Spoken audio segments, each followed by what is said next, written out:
Welcome to our YouTube channel. I'm going to talk about motion, motion sickness. Yeah, that's true. That's never motion sickness is a condition whereby when one is traveling either by car, matatu, lorry, bus, sometimes motorcycle, airplane, or even train, they experience dizziness and uneasiness, headache, fatigue, nausea, and even vomiting, actual vomiting. Actually, this reminds me of when I was coming from Kisumu to Kisii, and I reached some place called Sondu. And I had been driving behind a matatu when I saw someone popping his head out and then vomiting. And the vomit has got its way to my bonnet and even into the window and then finally into the car. So it was such disgusting. So it has made me remember the motion sickness, and I want to share information on how you recognize it and how you can manage it. Usually people present like I just mentioned, where one has headache. Some people feel uneasy, discomfort. Some may have actual headache. Some feel nauseated, and some actually vomit.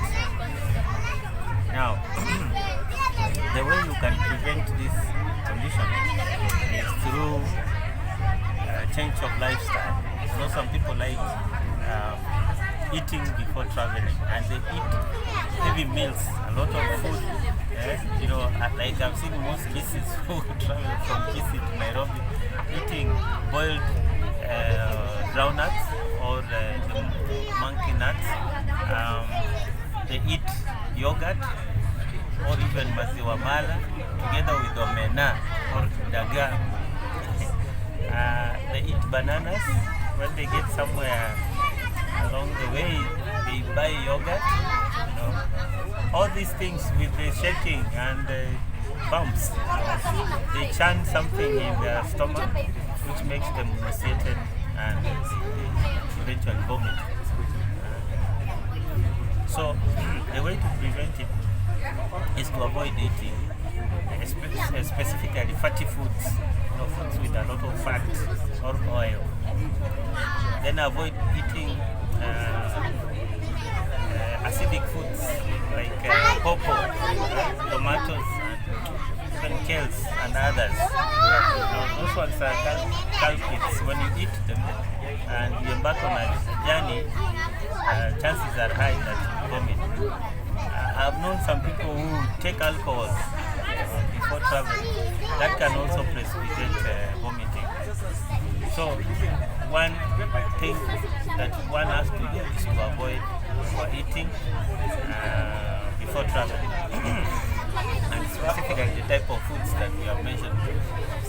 Secondly, people should avoid reading while traveling. That shaking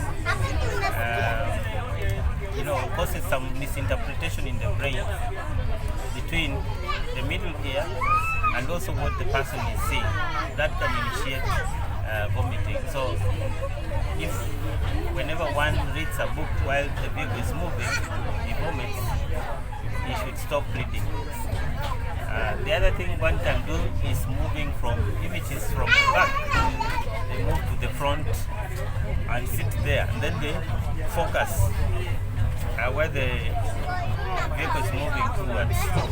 That way there will be no misinterpretation. The pathophysiology of motion sickness is the misinterpretation between the middle ear and what the eye is seeing. So if one sits and he focuses in front, then there's no misinterpretation. If it is a small car and the victim or the person who is vomiting is he knows how to drive, then they can exchange with the driver so that he can drive the car himself or herself.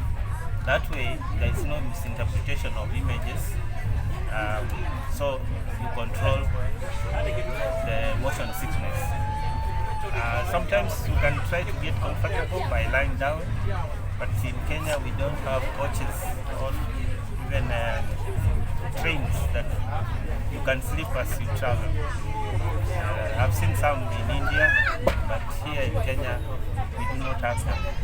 But if it is possible, then one can lie down and feel comfortable.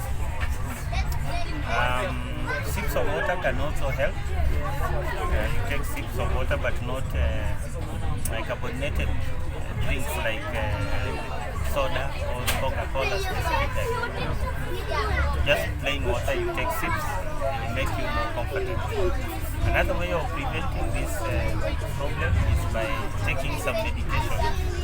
We have an example is scopolamine. Scopolamine can be administered before one travels, 30 minutes to 1 hour. The other one is promethazine. Promethazine can be taken also 30 minutes to 1 hour before you embark on your journey. The dosage is 25 milligrams. You can take it with water before you travel.